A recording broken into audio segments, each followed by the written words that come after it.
Periférico en Contextos. El periodista Arturo González con nosotros en su Periférico. ¿Cómo estás, Arturo? Bienvenido, buenos días.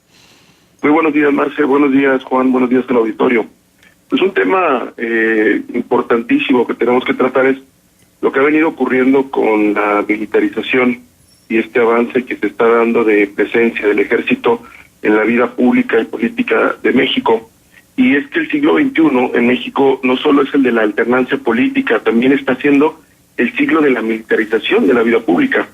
En las 2 primeras décadas de la actual centuria, el Poder Ejecutivo ha pasado de ser controlado por primera vez por la derecha encarnada en el Partido Acción Nacional, al regreso del esquizofrénico Partido Revolucionario Institucional, que terminó de allanar el camino a la izquierda personalista de Andrés Manuel López Obrador y su movimiento.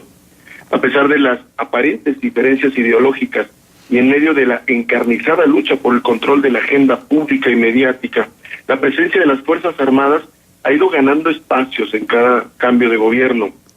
Tras las matanzas de Tlatelolco y Jueves de Corpus a finales de los 60 y principios de los 70, y la llamada Guerra Sucia contra la izquierda comunista, las Fuerzas Armadas sufrieron una transformación, al menos en su imagen, que implicó un repliegue a tareas casi exclusivas de rescate y apoyo en desastres.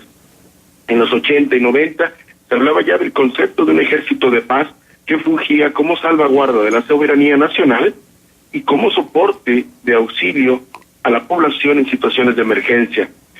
Es plausible suponer que la insurgencia zapatista de 1994 volvió a colocar al ejército en una posición protagónica para la defensa del régimen. Conforme el zapatismo mudó hacia formas no violentas de activismo y las guerrillas de Guerrero y Oaxaca fueron cercadas en sus territorios, el poder político encontró en la creciente delincuencia organizada la coartada para mantener el protagonismo de las Fuerzas Armadas. Primero, de forma soterrada, con la militarización de la Policía Federal entre los gobiernos de Ernesto Zedillo y Vicente Fox. Luego, de manera abierta, con la utilización del Ejército y la Marina en tareas de seguridad pública en el sexenio de Felipe Calderón, quien vio en las instituciones castrenses la forma de legitimarse tras un resultado electoral altamente cuestionado.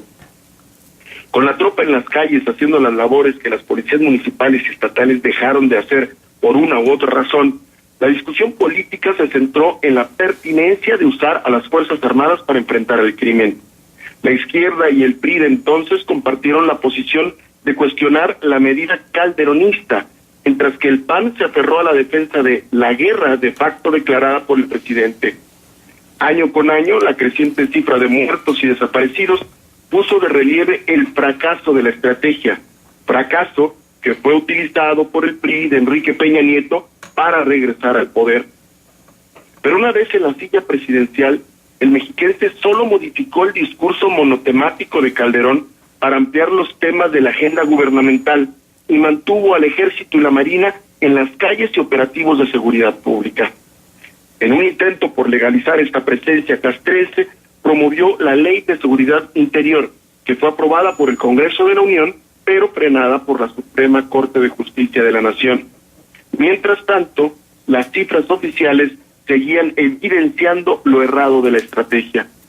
Paralelo a ello, en entidades como Coahuila, se fortaleció la presencia del Ejército con la construcción de cuarteles pagados con recursos estatales, en un hecho que puede interpretarse como la búsqueda de un soporte institucional castrense en medio de un clima político crispado por la desconfianza en el poder político, derivada ya no por una elección cuestionada, sino por las dudas en el manejo del presupuesto y la incapacidad para hacer frente a la delincuencia con las instituciones civiles, las cuales también se fueron militarizando, como había ocurrido con la Policía Federal.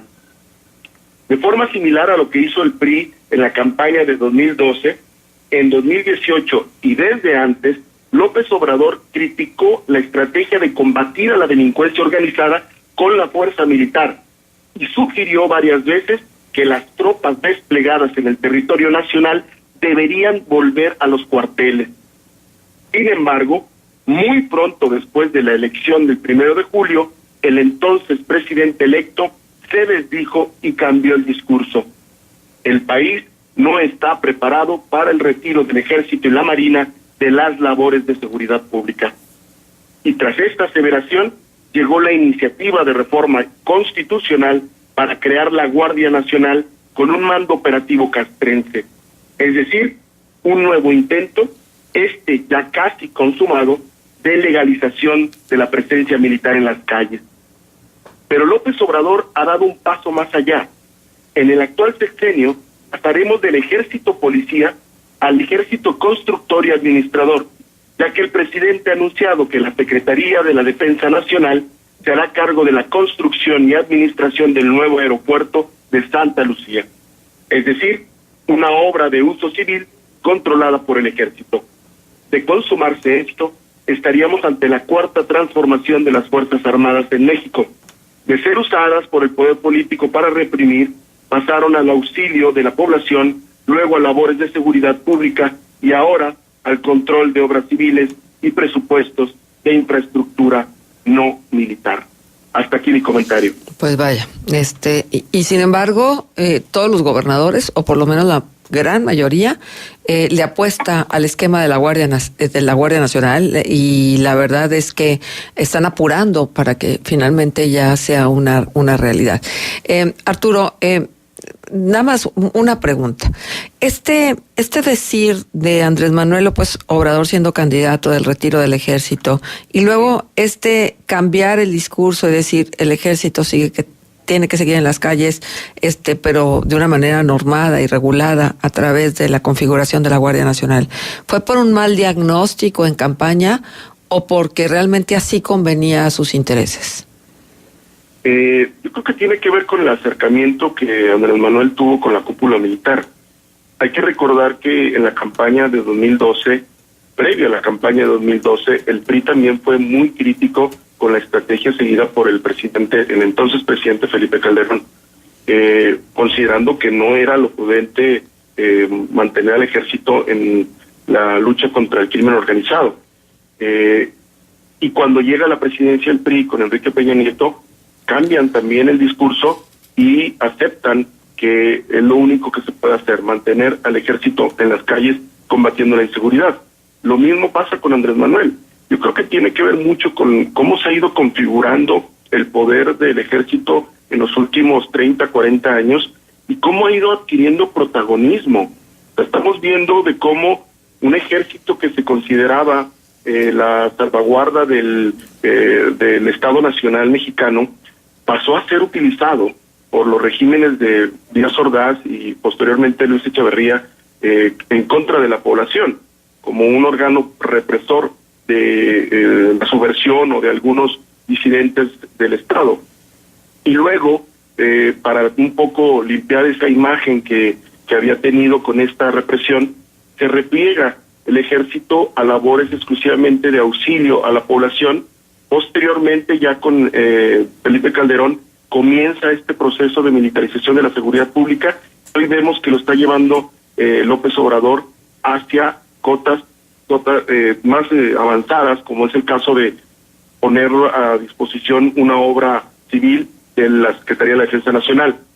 Esto, si lo vemos en una lectura de un proceso mucho más amplio, nos habla de que hay un activismo dentro del propio ejército que está empujando hacia esta militarización, porque no se puede entender de otra manera. No puede entenderse solamente como la acción de quien está a la cabeza del Estado, como presidente de la República, sino también debe entenderse como parte de un proceso dentro de las propias Fuerzas Armadas, que están, reticentes a replegarse a los cuarteles, y por el contrario vemos que están cada vez más empujando hacia espacios más públicos y con mucho mayor presencia. Yo creo que más que un error en el diagnóstico, Marcela, se debe a este empuje que está teniendo la propia institución castrense para mantenerse en la posición que está, y no solo eso, llegar incluso a posiciones todavía más protagónicas. Arturo, ya que estamos en temas de seguridad, me gustaría escuchar tu opinión en relación a esta disminución importante en los recursos del Fortaseg para algunos municipios. Aquí en la comarca lagunera lo han venido citando, diciendo... ¿Cambia de alguna forma los resultados que en materia de seguridad se han tenido al tener menos recursos económicos? Yo creo que depende mucho de cómo se han utilizado esos recursos para poder hacer una medición sobre el impacto de la disminución. Si bien lo que se observó en estos últimos días fue algo evidente, que es un desorden en la comunicación interna del gobierno federal, el secretariado ejecutivo dando a conocer que se iba a eliminar el subsidio para bastantes municipios, entre ellos Matamoros y Gómez Palacio, y luego la publicación del Diario Oficial de la Federación, en donde se decía que sí iban a tener recursos, pero que a otros municipios, como el caso de Torreón, se le iban a disminuir en comparación con lo que se tenía primero contemplado, ¿no? Sí. Pero yo creo que para poder medir esto del impacto, necesitamos primero ver cómo se ha ido aplicando el recurso, y si ese recurso en realidad ha llegado a lo que se espera, que es el fortalecimiento de las policías. Ahora, yo pondría en cuestión de entrada este trabajo que se está haciendo en materia de subsidio, si sigue recayendo en el ejército la principal tarea de seguridad. Es decir, si las policías se van a fortalecer en un contexto de avance de la militarización de la seguridad pública, bueno, entonces habría que empezarnos a cuestionar cuál es el papel de las policías municipales en este nuevo contexto. Claro. Y si vale la pena que estos recursos sigan siendo etiquetados de esta forma y sigan siendo estructurados para estos programas. Porque, insisto, o sea, si la tarea principal va a recaer en el ejército, pues ¿qué van a hacer entonces las policías? Claro. O cuál es la función que van a tener de ahora en adelante a partir de que se lance la Guardia Nacional. Y bueno, en el caso de La Laguna, desde hace 4 años tenemos un mando militar que es el que coordina todas las acciones. Digo, claro que siempre se requiere fortalecer las policías, pero lo que originalmente se había dicho era, se tienen que fortalecer las instituciones civiles de seguridad para que tarde o temprano el ejército se pueda replegar nuevamente a los cuarteles. Y lo que estamos observando es que no va a ocurrir así, porque la Guardia Nacional se va a incorporar de manera constitucional a el combate de la delincuencia. Bien, pues a esperar. Entonces, es que no nos queda de otra, porque finalmente acelerando o presionando, pues no tenemos claro. Lo que sí hace falta es más información sobre la estrategia integral de seguridad más allá de la Guardia Nacional. No, esto, decir que ya no hay guerra contra el narco, no quiere decir que el narco se haya acabado, ¿no? Entonces, claro, ¿qué otras estrategias se van a seguir al respecto?